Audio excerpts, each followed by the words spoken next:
नमस्कार दोस्तों। तो आप सभी लोगों का स्वागत है फिर से एक बार एक नई और बेहतरीन वीडियो में। तो इस वीडियो में हम एसएससी एग्जाम से जैसे सीजीएल, सीएचएसएल, एमटीएस और जितने भी state exam, UP police, UPSI या रेलवे की एग्जाम जहाँ पे भी मैथ पूछी जाती है, तो जैसे क्वेश्चन उसमें आते हैं तो उसी प्रकार के सवाल हम आपको करवाएंगे।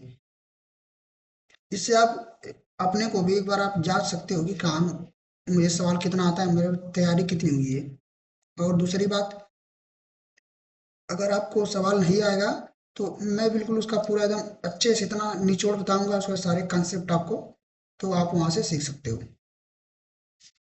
तो बिना टाइम वेस्ट किए चलो चलते हैं सवाल पे, ठीक है।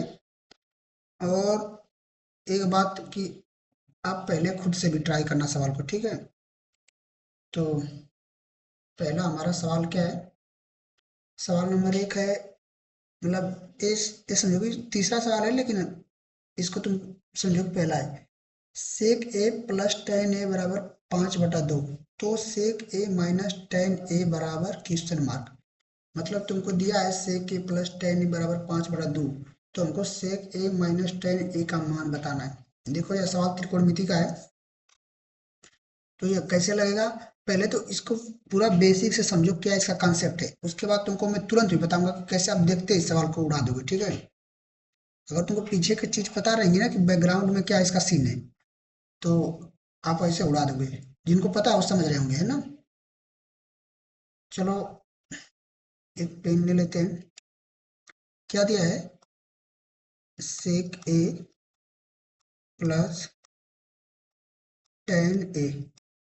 सेक ए प्लस टेन ए बराबर 5/2 दिया है। पूछा है हमसे सेक ए माइनस टेन ए, ये हमसे पूछा है, ठीक है।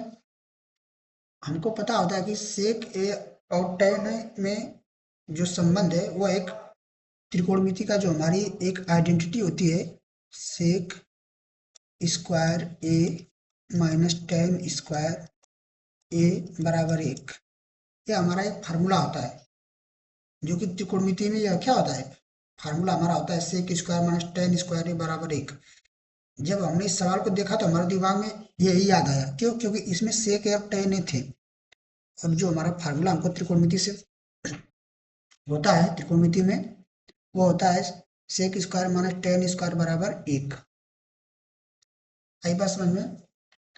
तो आपको पता होगा कि यह sec square A minus tan square A बराबर 1 है।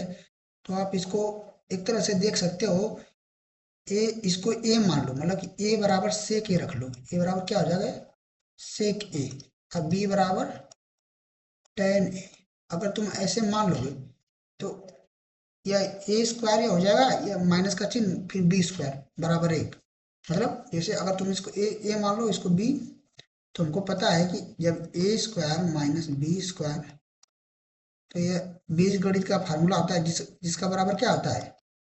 ए प्लस बी एक कोष्टक में, फिर यहाँ पे मल्टीप्लाई का चिन्ह होता है लेकिन लिखते नहीं है दूसरे कोष्टक में, ए माइनस बी। ठीक है, मतलब ए प्लस बी गुणे ए माइनस बी।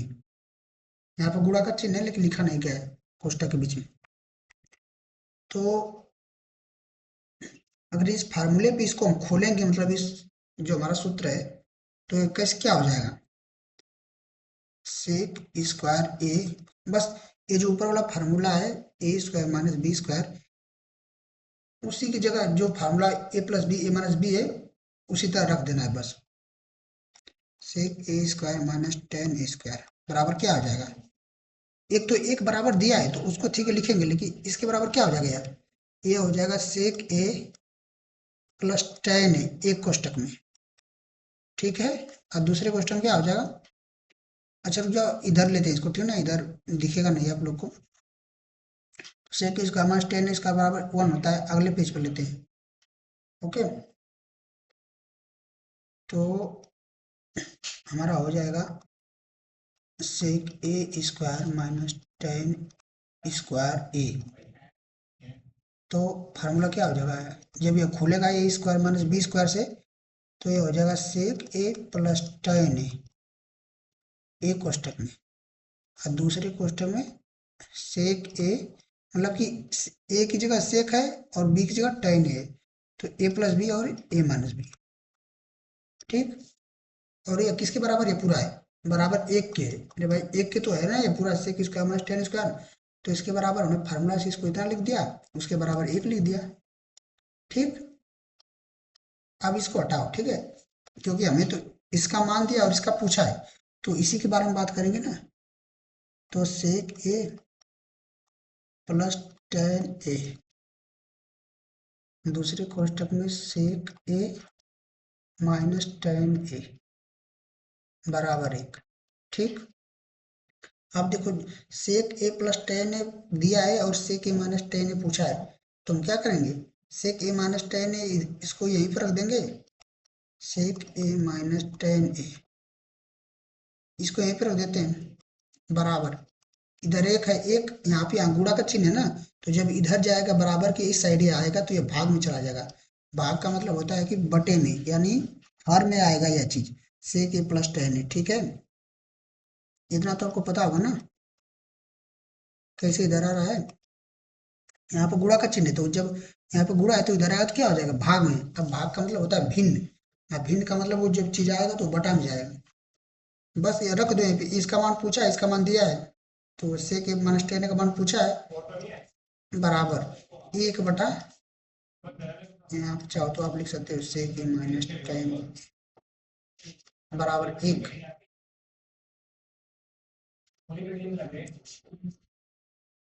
एक बटा के सेक ए प्लस टेन का मान कितना दिया था, 5/2 दिया था, तो ये क्या हो जाएगा 5/2, तो 1/5/2, तो ये जब साल करोगे तो दो ऊपर चला जाएगा तो कितना हो जाएगा, मतलब इसका उल्टा हो जाएगा, 5/2 2/5 हो जाएगा। ठीक है, तो 2/5 हमारा आंसर हो जाएगा। ये समझ में आया कि नहीं, कि एक बटा के उसके नीचे पूरा 5/2 है, तो यह उल्टा हो जाएगा। जैसे अगर कहीं ऐसे लिखा है 1/3/2, तो इसके बराबर क्या आ जाएगा, ये दो ऊपर चला जाएगा, 2/3 आ जाएगा। आई बात समझ में, तो ऐसे होता है, मतलब कि ये समझो कि अगर तुमको पता है फार्मूला कि सेक ए प्लस टेन ए बराबर 5/2, सेक ए माइनस टेन ए एक दूसरे के उल्टा होते हैं, मतलब कि एक बटे में इन्वर्स हो जाएगा। ठीक है, तो अगर तुमको पता है फार्मूला, यहाँ से चीज जो मैंने यहाँ पे लिखवाया है,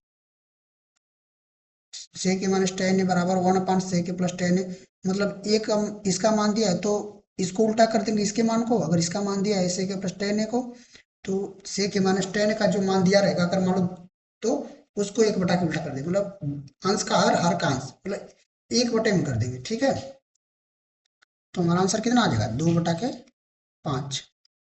बस, अब यहाँ पे तुमको देखते ही पता चलेगा, तुमको पता रहेगा फार्मूला इसका कि एक दूसरे के उल्टे है, तो तुरंत आप यहाँ पे आप क्या लगा दोगे कि इस 5/2 को उल्टा कर दो, 2 को ऊपर 5 को नीचे। आए बात समझ में, और देखो जैसे यह sec square minus tan square बराबर एक होता है, तो त्रिकोणमिति में ऐसे 2-3 फार्मूले और होते हैं, मैं यहाँ पर अगर आप लिख देता हूँ। ठीक है, जैसे एक होता है cos square A plus sine square A बराबर एक। ठीक है, मतलब cos square plus sine square, चाहे एक ये कह दो, चाहे तो sine square plus cos square A बराबर एक, मतलब इसको यहाँ पर लिखो या इसको यहाँ पर लिखो, कोई बात अंतर नहीं है, दोनों चीज सेम है, क्योंकि यहाँ पर प्लस का चिन्ह, तो प्लस में 5 में 3 जोड़ो या 3 में 5 जोड़ो, बात तो बराबर होती है ना, दिक्कत माइनस में होती है।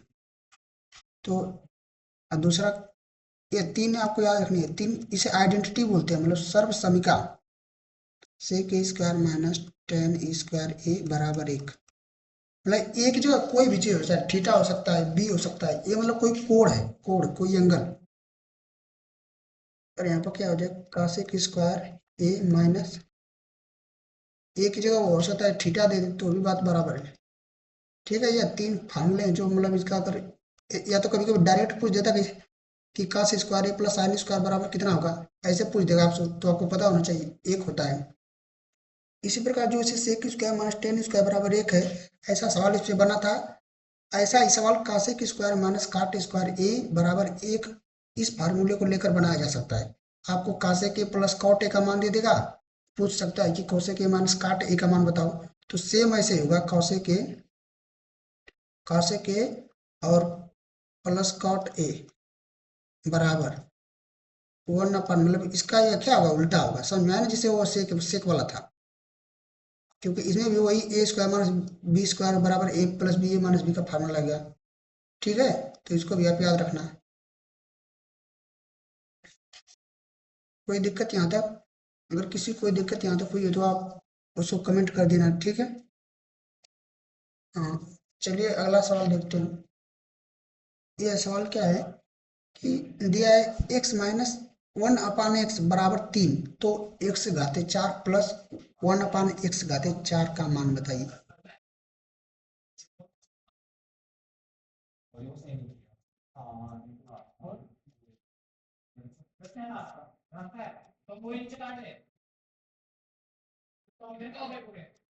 x-1/x बराबर 3, अब पूछा क्या है, x घाते 4 प्लस 1/x घाते 4, इसका मान पूछे हमने क्वेश्चन में। ठीक है, इतना हमको पता चल गया। देखो यहाँ पे x लिखा है, x के घाते 1 है, मतलब यहाँ पे कितना है, x के घाते 1, और यहाँ पर x के घाते 4 में वो सवाल पूछा है, इतना तो पता चल रहा है। लेकिन हमको पता है कि जब यहाँ पे x घाते 1 है, अगर इन दोनों तरफ का हम स्क्वायर कर दे तो इसकी a माइनस बी का होल का स्क्वायर बन जाएगा। a माइनस बी का जो फार्मूला होता है a माइनस बी का होल स्क्वायर, या तो a माइनस बी बोल दो, चाहे x माइनस वाई, जो भी कुछ बोल दो आप। तो वो फार्मूला क्या होता है, पहले इसका स्क्वायर होता है a वाले का प्लस b का स्क्वायर, फिर क्या होता है -2 गुणे a गुणे b। ठीक है, तो बस इसको एक a की जगह x रख लो और b की जगह 1/x रख दो, इस फार्मूले रख दो, तो हमारा यानी x घाते 2 गुना आ जाएगा, मतलब x घाते 2। देखिए हमको x घाते 4 में पूछा है, तो मतलब जितना वो आएगा फिर हमको उसको स्क्वायर करना पड़ेगा, तब जाके वो x घाते 4 में आएगा। ठीक है, तो चलो करते हैं। तो x माइनस, देखो समझो, पहले समझो चीज़ को, ठीक है। और जब तुमको पता रहेगा ना, तुम इधर अपने दिमाग में कैलकुलेशन तेज कर लोगे और एकदम तर्ज लगा दोगे। तो x-1/x का स्क्वायर, तो एक जगह क्या है x है, तो x का स्क्वायर, बी की जगह क्या है 1/x, तो 1/x का स्क्वायर, तो 1 का स्क्वायर तो 1 होगा, लेकिन नीचे का स्क्वायर क्या हो जाएगा, x का स्क्वायर। 1 का स्क्वायर, 1 का कितना भी बार घाते लगा दो वो एक ही आएगा, और नीचे का स्क्वायर भी होगा तो वह एक्स स्क्वायर हो जाएगा, माइनस 2 गुणे एक जो है एक्स गुणे 1/x। ए और बी यहाँ पर सटा हुआ, मतलब कि ये दोनों गुणा में है। ठीक है, तो अब देखो यहाँ एक्स से यहाँ एक्स कट गया, क्योंकि ऊपर नीचे था, इतना तो जानते हो गए। तो बचा क्या, -2 बचा। ठीक है, अगले पेज पर लिखते हैं। और इसका मान कितना दिया था, 3 दिया था ना, तो मतलब अगर इसको हम बराबर इसके यहाँ पर कर दें, समझो कि यहाँ बराबर 3 का स्क्वायर हो तो करना होगा, क्योंकि दोनों तरफ में स्क्वायर कर रहे हैं। एक तो इसको हमने पहले खोला है फार्मूले के द्वारा, और एक जो बराबर 3 दिया है, तो दोनों पक्ष का स्क्वायर हमेशा करते हैं, चाहे कोई भी कार्यक्रम करेंगे हमेशा बराबर के चिन्ह के इधर उधर, तो दोनों तरफ करेंगे। जैसे अगर हमने यहाँ पे स्क्वायर किया है, तो इसका भी स्क्वायर किया है, तो इसको फार्मूले के यहाँ पर खोल दिया है, किंतु जो बराबर के उधर 3 है, तो उसको भी स्क्वायर किया, 3 स्क्वायर। ठीक है, तो हमारा आ गया x square plus 1/x square, -2 बचा था ना, क्योंकि x और 1/x तो कट गया था। इधर क्या बचा, 3 का स्क्वायर कितना आ गया, 3 गुणे 3 यानी 9। अब देखो ये जब 2 उधर जाएगा तो क्या हो जाएगा, जब 2 इधर आएगा तो x square plus 1/x square, 9 plus 2 कितना हो जाएगा, 11। ऐसे हो जाएगा 9 प्लस 2 बराबर कितना हो जाएगा, 11। यानी कि x square plus 1/x square का मान कितना आ गया, 11। अब देखो हमें फिर इसका स्क्वायर करना पड़ेगा, क्योंकि हमें x घाते 4 में मान चाहिए। तो x square plus 1x square 11 आ गया ना। अब हमें फिर मान चाहिए 4 के घाते में, तो अगर इसको हम एक संख्या माने, इसको 1/x स्क्वायर को दूसरी संख्या माने, मतलब अगर ये समझो, इसे ऐसे पूरे को b समझो, 1/x स्क्वायर को। ठीक है, इसको b समझो, तो यह यहाँ पे प्लस बीच में है ना, तो a प्लस बी का स्क्वायर हम करेंगे। समझो कि वो फार्मूला लगाएंगे a प्लस बी का स्क्वायर वाला, तब जाके हमारा क्या होगा, एक्स स्क्वायर का पूरा घात चलेगा तो उसका स्क्वायर हो जाएगा, मतलब 4 घात में चला जाएगा। तो कौन सा फॉर्मूला लगाएंगे? फार्मूला यहाँ पे लिख दे रहे हैं ए प्लस बी का स्क्वायर, क्योंकि यहाँ पे क्या बीच में प्लस है तो इसको हमने ए मान लिया, इसको बी। और उसका फार्मूला क्या होता है आपको पता नहीं तो मैं यहाँ पे लिख दे रहा हूँ, इसको आप याद कर लेना। ए स्क्वायर प्लस बी स्क्वायर, जैसे ए माइनस बी में यहाँ पे माइनस आ गया था ना, ये इसमें यहाँ प्लस आएगा। ठीक है, मतलब ए माइनस बी होता तो ए स्क्वायर प्लस बी स्क्वायर तो उसमें भी होता लेकिन माइनस होता। अगर प्लस है तो तीनों में प्लस होगा, यहाँ पर प्लस। ठीक है ना, ऐसा मत करना कि ए माइनस बी का स्क्वायर में A square minus B square minus two A B, ऐसा मत करना। ठीक है, तो अब बस यहीं पर रख दो। अब दोनों तरफ स्क्वायर कर दो, मतलब इसका स्क्वायर और इसका स्क्वायर, तो ये कितना हो जाएगा? अगर ऐसे x square plus 1/x square, इसका हम पूरा स्क्वायर कर रहे हैं दोनों तरफ। आज तो बराबर 11 है तो इसका भी स्क्वायर करो, क्योंकि दोनों तरफ करना है। कोई चीज करना तो हमेशा बराबर अगर उसमें लगा है चिन्ह तो दोनों तरफ करना। तो 11 का स्क्वायर तुम्हें पता है कितना हो जाएगा? 11 का स्क्वायर क्या होता है? 11 का स्क्वायर मतलब कि 11 का गुणा 11 में। अब कुछ लोग को याद भी होगा डायरेक्ट, तो अच्छी बात है जिनको याद है, और याद करना भी चाहिए, क्योंकि एक कंपटीशन का माहौल है और आपको छोटा मोटा तो स्क्वायर पता होना चाहिए, कम से कम 50 तक। तो जब इसका गुणा करोगे स्क्वायर, तो या तो गुणा कर लो तो 121 आएगा। ठीक है। तो अब इसको खोलो, इस फार्मूले पर रखकर इसको ए माने, इसको पूरा बी माने, तो ए प्लस बी के स्क्वायर की जगह रखो तो एक्स स्क्वायर हो जाएगा। पहले इसको ए है पूरा, ए क्या है? एक्स स्क्वायर है, इसके घाते क्या है? 2, फिर यहाँ पे 2 प्लस 1/x स्क्वायर के पूरा है। ठीक है, इस बी क्या है? 1/x स्क्वायर है। अब इसके घाते क्या है? बी का स्क्वायर है, क्योंकि यहाँ फार्मूला स्क्वायर वाला लगा है ना, तो ए प्लस बी का स्क्वायर वाला उसको खोल रहे हैं। प्लस 2ab, 2 गुणे एक्स स्क्वायर गुणे 1/x स्क्वायर, 2ab बराबर 11 स्क्वायर कितना आता है? 121। अब देखो यहाँ पे एक्स स्क्वायर नीचे है, यहाँ पे ऊपर है तो कट जाएगा, तो बचा क्या? 2 यहाँ बचा, यहाँ पे गुणे 1 तो 2 बचा प्लस 2। और ये देखो यहाँ पे क्या हुआ? एक्स स्क्वायर जब ऐसे कोष्टक में रहा, उसके ऊपर घात है, उस घात के भी अगर घात हो तो दोनों घात आपस में गुणा कर देते हैं, तो ये क्या हो जाएगा? इसका 2 में 2 गुणा हो जाएगा तो 1 से घाते 4 हो जाएगा, प्लस का चिन्ह है ना। फिर ये क्या है? 1/x स्क्वायर, तो ऊपर का स्क्वायर भी होगा और नीचे का भी होगा, तो 1 का स्क्वायर तो 1 होता है हमेशा, कितना भी घात लगा लो। ठीक है, और नीचे क्या होगा? एक्स स्क्वायर, इसका जैसे स्क्वायर किया है तो इसका भी स्क्वायर करेंगे, क्या हो जाएगा? इस घाते 4 प्लस कितना बचा यहाँ पे? 2। आई साइड कितना? 121। हमसे सवाल में पूछा क्या था? इसी का मान पूछा है ना, एक्स घाते 4 प्लस 1/x घाते 4। तो बस इसको इधर रख देते हैं, 2 को उधर भेज देते हैं, तो कितना हो जाएगा वो? तो कितना हो जाएगा? एक्स घाते 4 प्लस 1/x घाते 4, तो ये कितना हो जाएगा? 119 में से इधर अरे क्या होगा, दिमाग में आंसर पहले आ चुका है। ठीक है, तो 121 में से 2 इधर जाएगा तो कितना बचेगा? 119। अब ऐसा समझे? तो हमारा ऑप्शन देखो, इसमें से पहला वाला है, 119 ये वाला सही हो जाएगा। अब देखो, अगर मान लो कि ऐसे कभी दिया है, अगर तुमको ये पता रहेगा कि ये कैसे हो रहा है, फार्मूला लग रहा है, तो कभी मान लो ये जैसे एक्स और एक्स कट जा रहा है, तो अगर ऐसा कभी सवाल देखिए कटेगा नहीं तो फिर भी कुछ मान दिया हो तो आप लगा लोगे।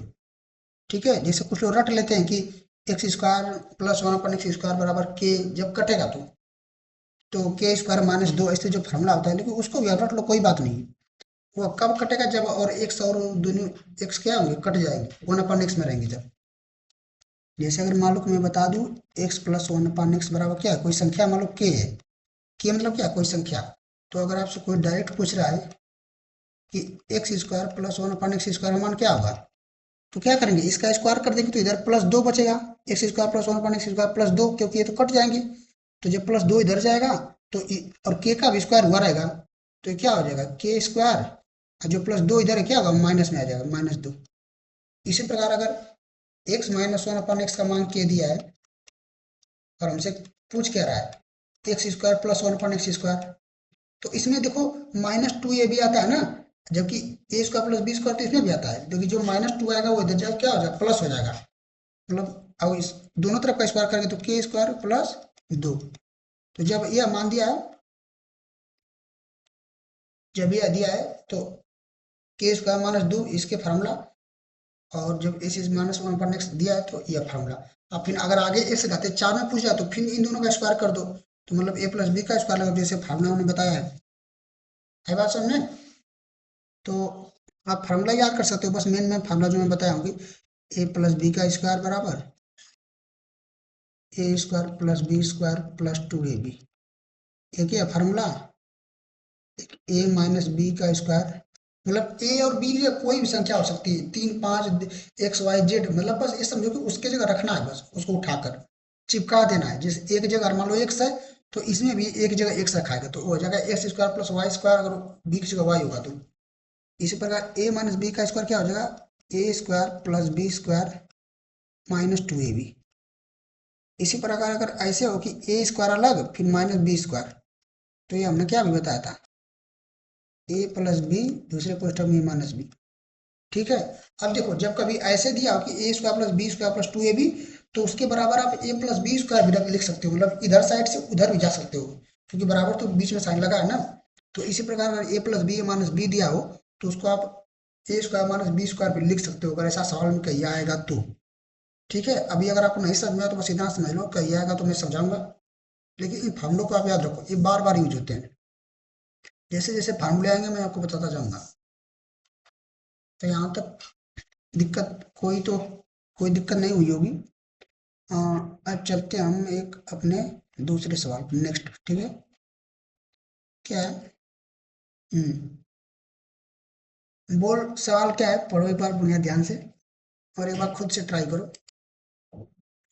आप देखो लगा पा रहे हो कि नहीं, एक बार खुद से पहले ट्राई करना। ठीक है, बोल रहा है कि 20 आदमी, और देखो यार मैंने इस सवाल को क्या बताया ना कैसे, ऊपर वाला जो सवाल था आप डायरेक्ट चाहो लगाना तो कैसे लगा सकते हो, तुरंत आप समझो कि x minus one upon x का स्क्वायर करना है, तो वो माइनस में है तो इधर क्या आएगा, माइनस में जो 2 बचेगा वो उधर आएगा, तो स्क्वायर में दोनों तरफ को स्क्वायर होगा तो 3 का स्क्वायर 9 हो जाएगा। अब प्लस जो माइनस वाला 2 क्या हो जाएगा, 9 2 11। इसी प्रकार फिर वो इसका 4 ले जाना है तो मेरे बराबर स्क्वायर करना होगा, तो उसमें प्लस आएगा तो 11 का स्क्वायर क्या हो जाएगा, 121। जिनको पता होगा तो डायरेक्ट कर लेंगे तुरंत, तो 121। और जबकि ये इसमें ए प्लस बी का फार्मूला लग रहा है तो प्लस 2 बचेगा, तो उधर प्लस 2 जाएगा तो बराबर के 2 माइनस हो जाएगा, तो 121 में माइनस 2 जाए क्या होगा, 119। ठीक है, क्या डायरेक्ट था, मतलब डायरेक्ट का समझो कि सारी इन चीजों को हमने दिमाग में कर लिया, लेकिन ये हमें पता होना चाहिए तो हम इतना कर पाएंगे। ठीक है, ऐसा मत सोचो कि कोई बता दे मुझे कि बस ऐसे करना है ऐसे हो जाएगा। ठीक है, रटने से उतना कुछ नहीं समझ में आएगा, जितना अगर एक बार समझ लोगे फिर रट लो, पहले समझो फिर रटो, अगर रटना है तो। देखो सवाल क्या है, 20 आदमी एक काम को 45 दिनों में कर सकते हैं, तो 60 आदमियों द्वारा 6 दिनों में किए गए काम का प्रतिशत ज्ञात कीजिए। तुमको पता है कुल काम का जो फार्मूला होता है, कुल काम यानी टोटल वर्क, क्या चीज, टोटल वर्क, TW क्या होता है, मेन गुणे डेज, मतलब मेन गुणे कितने आदमी गुणे दिनों की संख्या। तो 20 आदमी थे तो अगर काम निकालना है तो क्या करना हमको, आदमी में दिन से गुणा कर दे रहा है तो उतना काम है, पता चले कितना काम हुआ है। फिर पूछ रहा है 60 आदमी और 6 दिन में किए गए काम का प्रतिशत, तो मतलब जो पूछ रहा है जब ये टोटल काम है कि 20 आदमी उस काम को 45 दिन में कर दे, मतलब काम पूरा खत्म हो जा रहा है, तो पूछ रहा है कि 60 आदमी और 6 दिन करेंगे तो उस काम का कितना प्रतिशत कर चुके होंगे, यही पूछ रहा है। तो हम टोटल निकाल लेते हैं, क्योंकि प्रतिशत निकालने के लिए इस बात को हमेशा ध्यान रखना कि टोटल को हमेशा हर में रखेंगे, यानी भिन्न के हर में बटा में। ठीक है, तो टोटल काम पहले निकाल लेते हैं, तो 20 आदमी थे गुणे 45। ठीक, तो इसको हम छोड़ देते हैं। अब फिर कितना काम, 60 आदमी तो 60 आदमी 6 दिन काम ना, तो 60 गुणे 6, ये तो हमको इतना काम का प्रतिशत निकालना है, लेकिन टोटल काम कितना है 20 गुणे 45। और प्रतिशत निकालना है तो प्रतिशत या परसेंटेज के लिए हमेशा क्या करते हैं, 100 से गुणा कर देते हैं। ठीक है, हमेशा 100 से गुणा करना है ऊपर। तो अब देखो ये जो हमेशा टोटल काम हमेशा क्या होगा नीचे, ठीक है, मतलब हर में। तो अब इसको काट पीट दो, जो आएगा वही आंसर हो जाएगा। काटोगे तो ये देखो कट जाएगा आराम से, 15 या 45, 15 चौको 60। हाँ, ये किससे कट जाएगा, ये 3 दूना 6, क्रिया किया क्या हो जाएगा, 4×25 20, और यहाँ पे 5 20 हम 100, 20 बार 20 दूना 2 बचा 20, 20 दूना 40। ठीक है, तो हमारा 40% आ गया। अब देखो यार मैंने यहाँ पे गोजागारी काफी कर मैं मिटा देता हूँ, लेकिन इतना काटना तो तुम्हें पता होगा ना। मैं यार फिर से लिख देता हूँ, ठीक है, क्या था वो मैं लिख दे रहा हूँ, लेकिन 40% आ गया। ठीक है, काटना मैं बता दिया बस, लेकिन अच्छा नहीं लग रहा है तो मैं ऐसे लिख दे रहा हूँ।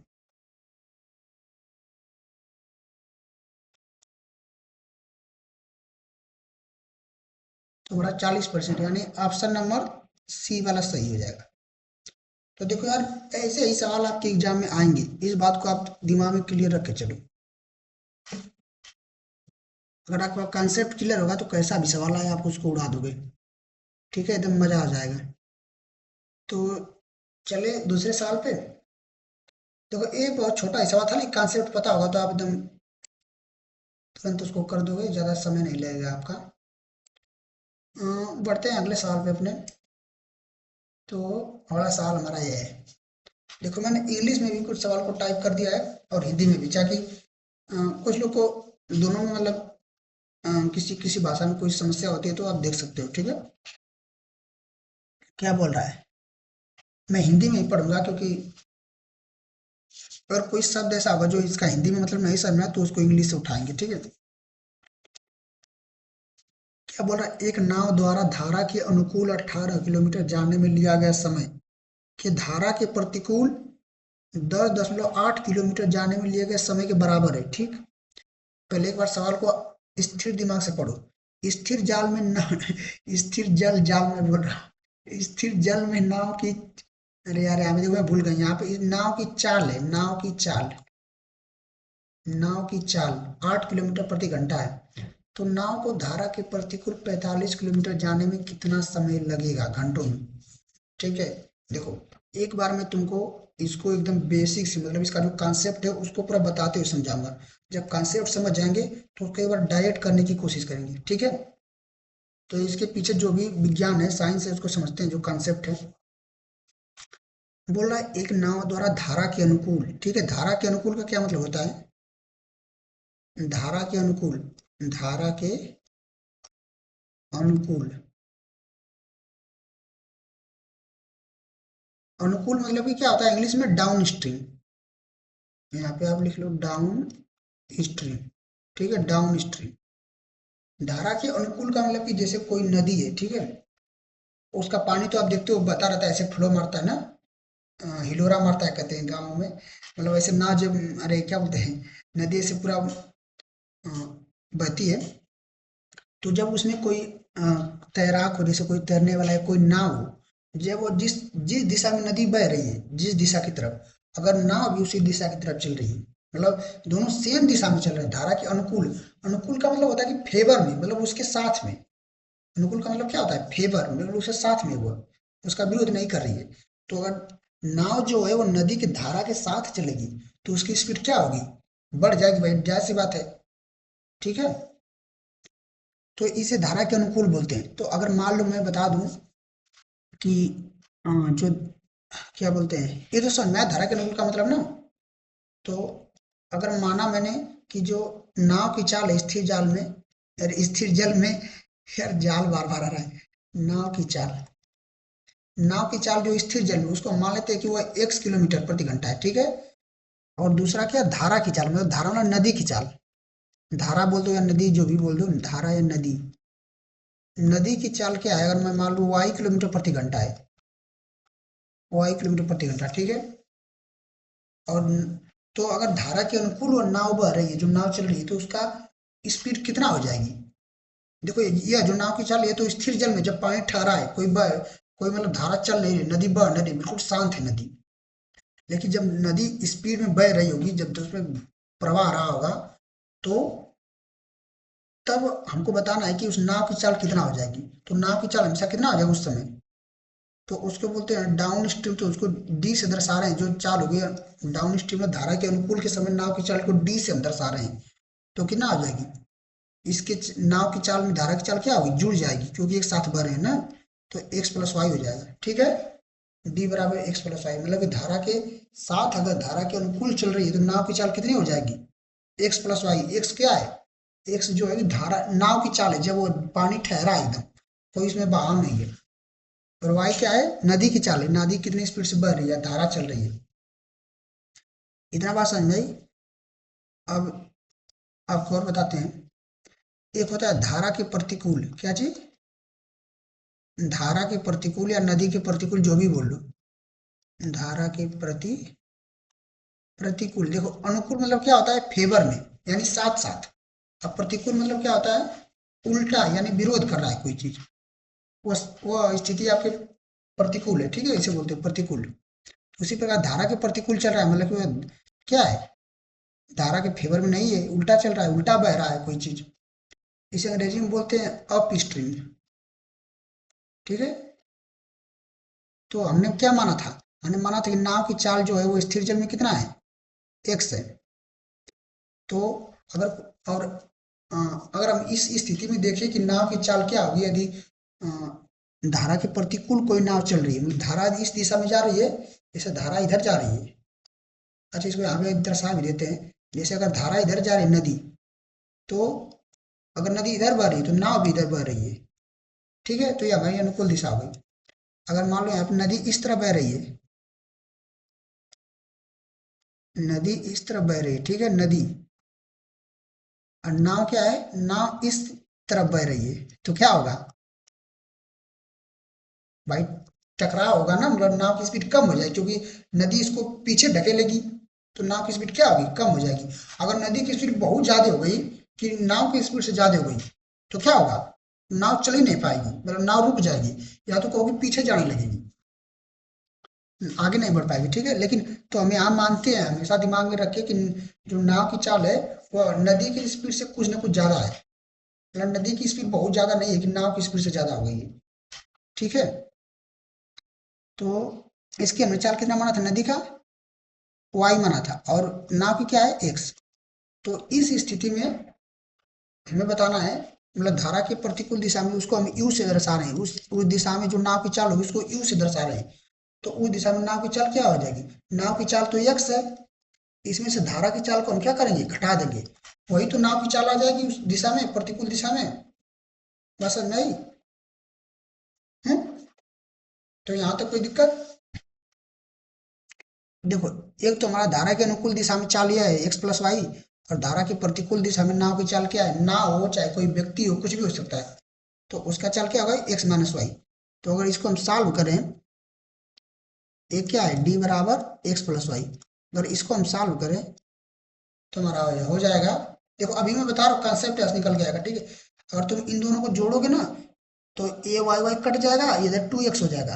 तो एक्स बराबर क्या हो जाएगा? ये दोनों जुड़ जाएगा, देखो इन दोनों को जोड़ोगे तो इधर भी जोड़ोगे, तो हो जाएगा d plus u upon two. ठीक है। तो एक फॉर्मूला ये आ गया। एक्स मतलब क्या है? नाव की चाल।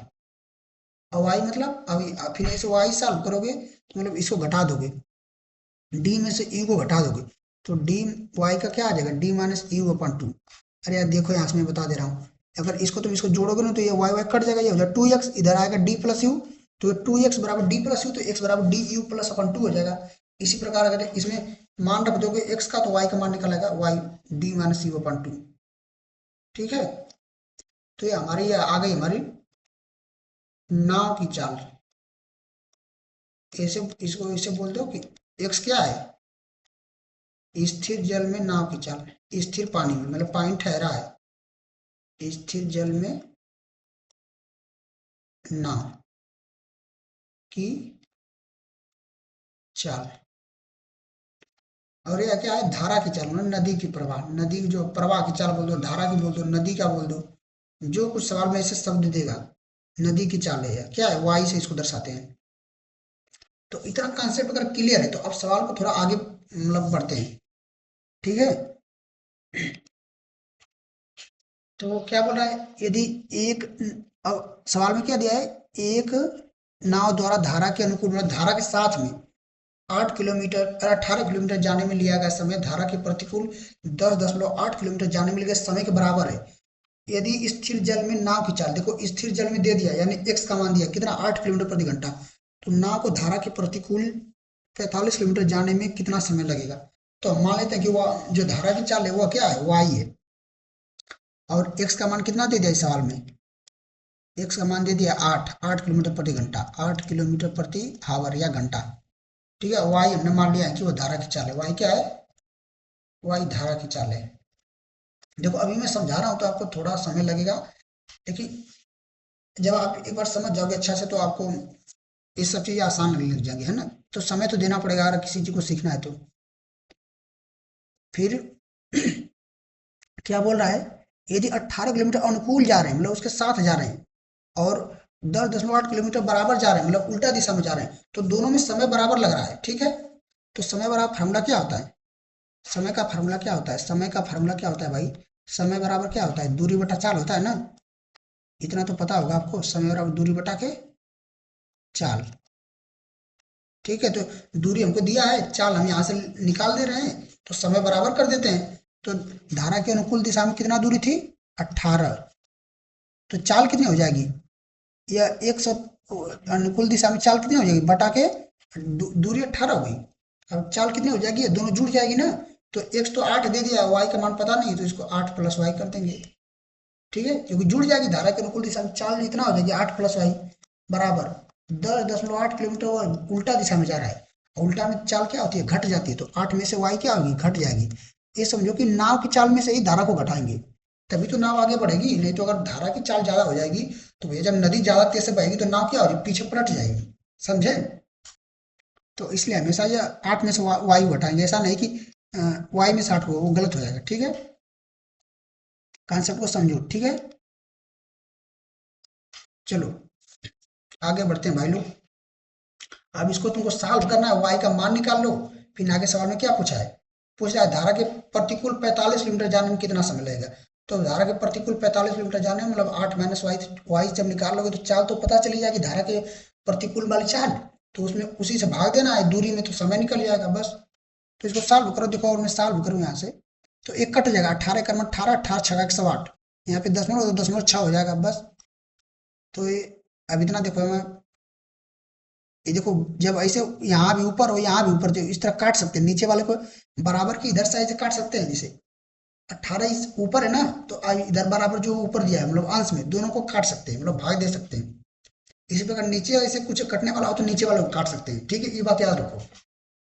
नहीं तो या तो तुम ऐसे करो कि इसका इसमें गुणा करो, तिरिया गुणा करो, इसका इसमें तिरिया गुणा करो, फिर सॉल्व करो। लेकिन थोड़ा स्मार्ट बनो, ठीक है, थोड़ा फास्ट कैलकुलेशन वाला बनो। तो यहाँ से देखो 18 क्रम 18 या 18 छः 108 लेकिन तो दशमलव वाला है तो दशमलव एक अंक पीछे पर लग जाएगा, तो 0.6 आ जाएगा। ठीक है, तो इधर क्या हो जाएगा, अब गुणा करो इसमें इस वाले का, तो यह एक में इसका गुणा करो तो वही आएगा 8 माइनस वाई बराबर, इसमें 0.6 है, इसका गुणा करोगे तो पहले इसमें गुणा करोगे फिर वाई में गुणा करोगे, तो 0.6 में 8 का गुणा करो तो क्या हो जाएगा 48 आएगा, लेकिन दशमलव एक अंक पर लगेगा यानी 4.8 प्लस 0.6 का वाई में गुणा करोगे क्या होगा 0.6 वाई।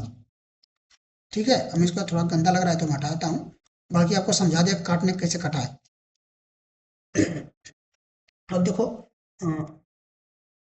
अभी ये तो समीकरण बन गया, यहाँ से वाई का मान तो आप निकाल सकते हो, ए माइनस वाई उधर जाओगे तो ए, एक से आगे एक है मतलब क्या हो जाएगा, एक वाई जब उधर जाएगा 0.6 में जुड़ेगा तो क्या हो जाएगा 1.6 वाई बराबर, अब 4.8 है तो इधर मिलाते हैं 8 माइनस 4.8, बस कुछ नहीं किया हमने, ये जो समीकरण में सॉल्व किया, आप अपने तरीके से करो, मैं अपने तरीके से कर रहा हूँ। ये जो 0.6 वाई है मैंने इसको उधर ले गया तो ये जुड़ गया है, और 8 को इधर लाया तो माइनस 8 माइनस 4.8, फिर उसके बाद क्या किया मैंने, बस जो उधर रखा था मतलब दाएं हाथ की तरफ रखा था 1.6 वाई जो आ रहा था उसको मैंने बाय कर दिया है, और जो बाय था उसको मैंने दाएं कर दिया। ठीक है, ताकि वाई का मान इधर आता है तो थोड़ा अच्छा लगता है ना। तो 1.6 वाई बराबर 8 में से घटाओगे तो, और तुम घटाना नहीं समझ में रहा है तो 8.0 इसको कर दो, क्योंकि 8 को तो 8.0 लिखो कोई अंतर तो नहीं होगा, माइनस 4.8 बराबर कितना आ जाएगा, घटाओगे तो ये आ जाएगा 10 में से 8 जाएगा 2, 10 एक अंक पे यहाँ पे हो जाएगा 7, 7 में से 4 जाएगा 3, 3.2 आ जाएगा। ठीक है, तो 1.6 वाई बराबर क्या आ गया 3.2। अब यहाँ से वाई का मान कितना हो जाएगा 3.2, यहाँ पे गुड़ा है मतलब 1.6 में यहाँ बीच में गुड़ा है, तो इधर आएगा तो भाग में चला जाएगा, भाग मतलब कि 1.6 में नीचे आएगा, भाग का मतलब क्या होता है बटे में आएगा हमेशा, इस बात को याद रखना। अब बटे में है तो इसका भाग देना होता है, मतलब ऐसे ये 0.6, 3.2, ऐसे भाग देना होता है। जो ऊपर होती है उसमें भाग देते नीचे वाले से, जब ये से कभी भिन्न में आएगा तो। या तो तुमको काटने पीटने आ रहा है तो काटने पीटने दो, और काटने पीटने नहीं आ रहा है तो ऐसे भाग दे दो। तो ऐसे जैसे भी देखो तो यहाँ से 1 दशमलव हट जाएगा, क्योंकि ऊपर भी एक अंक दशमलव, नीचे भी एक अंक दशमलव है, तो दशमलव दशमलव खत्म। तो ऊपर बचा 32 और नीचे क्या बच गया 16। तो यहाँ से अब देखो कट जा रहा है, 16 × 32, तो यानी वाई का मान कितना आ गया 2। यानी वाई क्या था, धारा की चाल थी, आंसर वहां नहीं आ गया, यह धारा की चाल आई है 2 किलोमीटर प्रति घंटा। हमसे पूछा क्या सवाल में, पूछ रहा है धारा के प्रतिकूल 45 किलोमीटर जाने में। तो अब देखो धारा के प्रतिकूल हम निकाल सकते हैं उसका चाल कितना है धारा के प्रतिकूल में ना। तो यानी धारा के प्रतिकूल में चाल क्या होती है, एक्स माइनस वाई, मतलब कि नाव में से धारा की चाल घटा देंगे। तो धारा के प्रतिकूल चाल कितना आ जाएगी, प्रतिकूल 8, नाव की चाल तो 8 पहले से दी थी, धारा की चाल घटा देंगे, मतलब -2 बराबर 6। यानी 6 किलोमीटर प्रति घंटा वो प्रतिकूल दिशा में जा रही है। लेकिन हमको समय पूछा है और दूरी कितना तय करना है, 45 किलोमीटर। तो समय बराबर क्या होता है, दूरी बटा के चाल। तो समय कितना आ जाएगा, दूरी बटा के चाल, समय दूरी कितना है 45 किलोमीटर, और चाल कितना आ गई प्रतिकूल दिशा में 6। वो प्रतिकूल दिशा में जा रहा है, इसलिए हम प्रतिकूल दिशा की चाल निकाल रहे हैं। अब इसको तुम भाग दे दो तो ये आ जाएगा 6×7=42, 6×7 क्या आ जाएगा 6×7=42, और 3 बचेगा तो 6×5=30, दशमलव लगा गए 7.5। यार भाग देकर देख लो, ठीक है, हमारा 7.5 हमारा आंसर आ जाएगा, ठीक है। तो यहाँ तक कोई दिक्कत तो नहीं होगी, 7.5 हमारा आंसर दिया है, देखो डी वाला है। तो ये हमारा क्या हो गया, आंसर हो गया।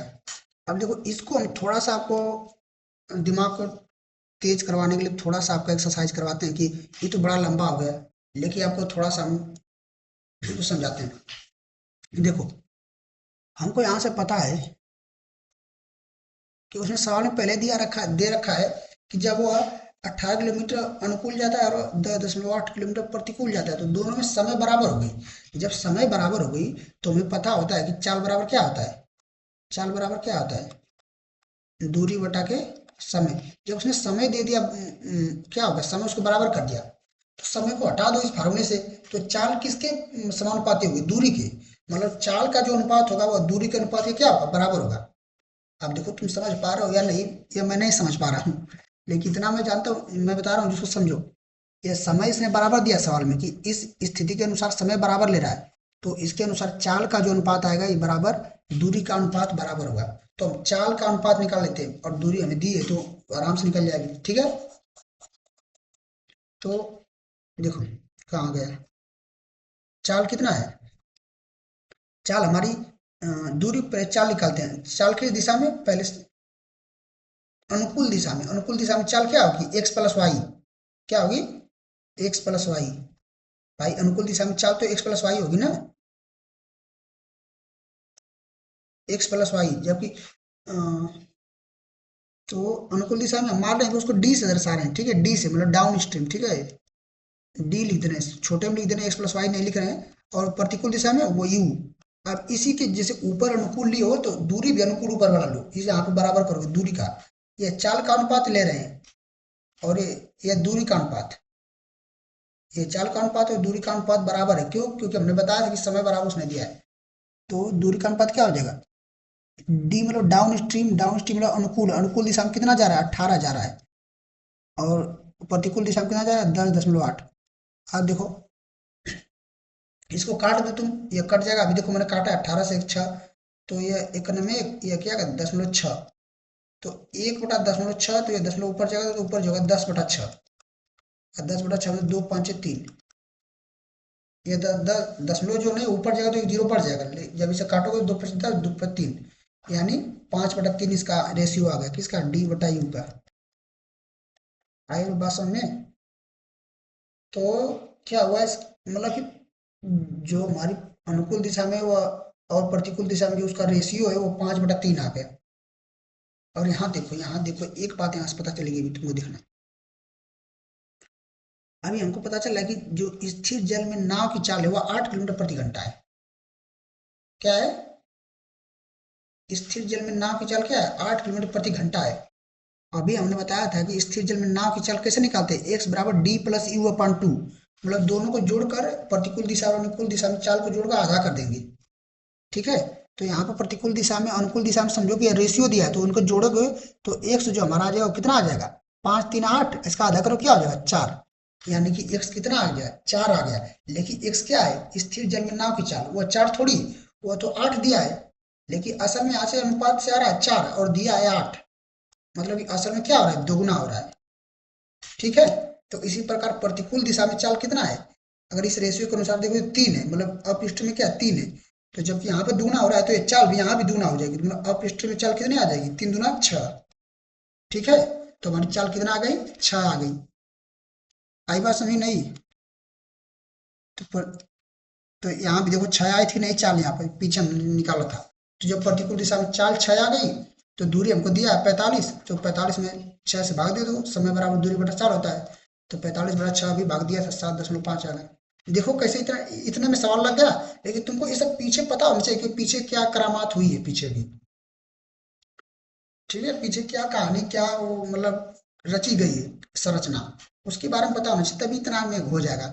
मैंने दोनों समझाने की कोशिश की है, आप तुमको कितना समझ में आया ये तो मुझे नहीं पता, लेकिन फिर भी अगर कोई समस्या हुई तो आप कमेंट करो। ठीक है, कमेंट में पूछ सकते हो, कोई दिक्कत नहीं है।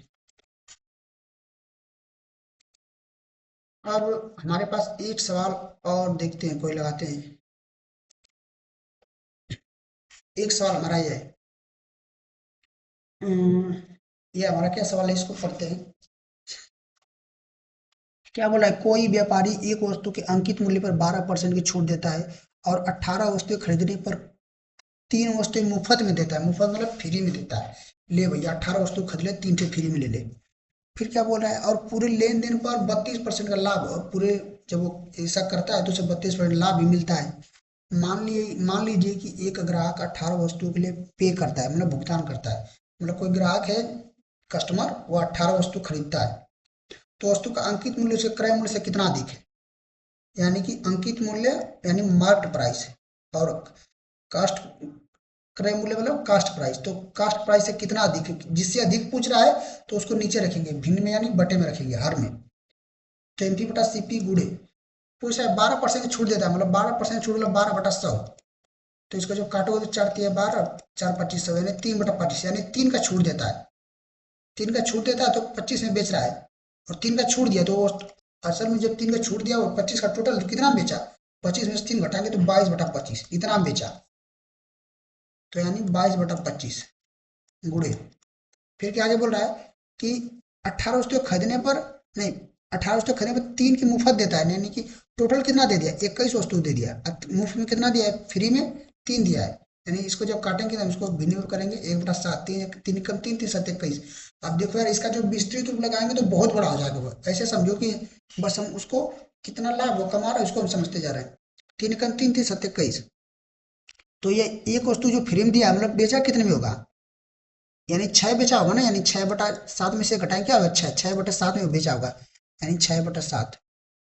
अब क्या बोल रहा है, 32% लाभ, जब इतना भी पूरा बेची उची हो गया, तो अब जो ग्राहक वो 18 ही खरीद रहा है, तो ऊपर 18 दे ही रखा कि 18 वस्तु की बात हो रही है, तो अब उसका कोई मतलब नहीं रह गया 18 का बराबर 32% लाभ कर रहा है, मतलब 32% का लाभ कर रहा है भाई, 32% का लाभ मतलब 32/100, 32% मतलब 32/100, तो 32% लाभ मतलब कि जब इसको काटेंगे 4/32, 4 2500, और लाभ क्या है 32%, मतलब कि लाभ या 8 लाभ लाभ है, तो जब जोड़ेंगे तो पता चलेगा कितना बेच रहा है, लाभ तो 8 है ना, और नीचे खरीदा इतना था, जोड़ेंगे यानी कितना 33, 25 8 33/25, यानी इतने में वो बेचा है, और यही हमारा पूरा बता रहा है कितना परसेंटेज बेचा है, तो 33/25 आ जाएगा। बस इसको हम काट पीट दो, देखो यहाँ 25 यहाँ भी दिख रहा है, यहाँ भी दिख रहा है, जब भी मैंने बताया था कि जब भी भिन्न के नीचे नीचे हो और दोनों बराबर की अलग अलग साइड हो, तो ऊपर वाला ऊपर से काट देंगे, नीचे वाला नीचे से काट सकते हैं, लेकिन क्या होना चाहिए, बराबर की दोनों अलग अलग हो, जैसे यह 25 बराबर की इधर है, यह 25 बराबर की इधर है दूसरे तरफ,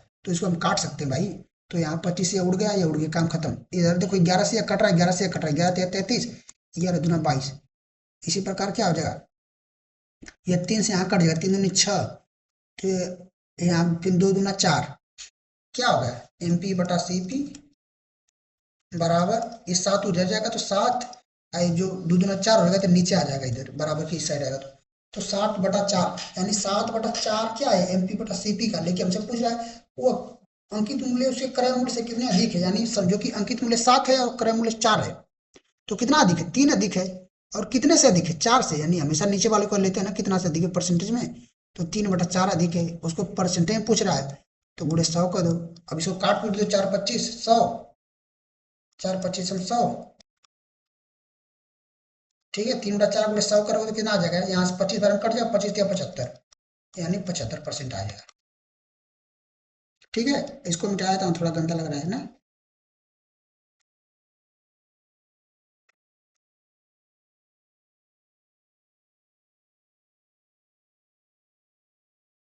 तो मेरा कौन सा आंसर सही हो गया, 75% कौन सा सही होगा बताओ, 75% कौन सा सही हो गया, डी वाला।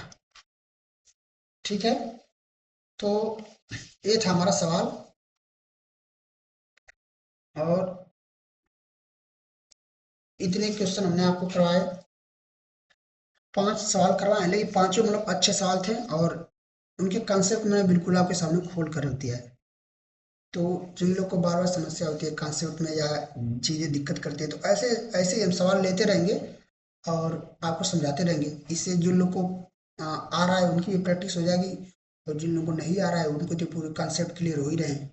बाकी ये तरीका आपको कैसा लग रहा है आप बताओ, और अगर कुछ और भी आपको चाहिए, कोई टॉपिक में कोई समस्या है तो उसे आप कमेंट कर सकते हो, उस पर हम आगे उसको वीडियो में इंक्लूड करेंगे। तब तक के लिए सभी लोग को नमस्कार, जय हिंद, जय भारत। मिलते हैं किसी नेक्स्ट वीडियो में।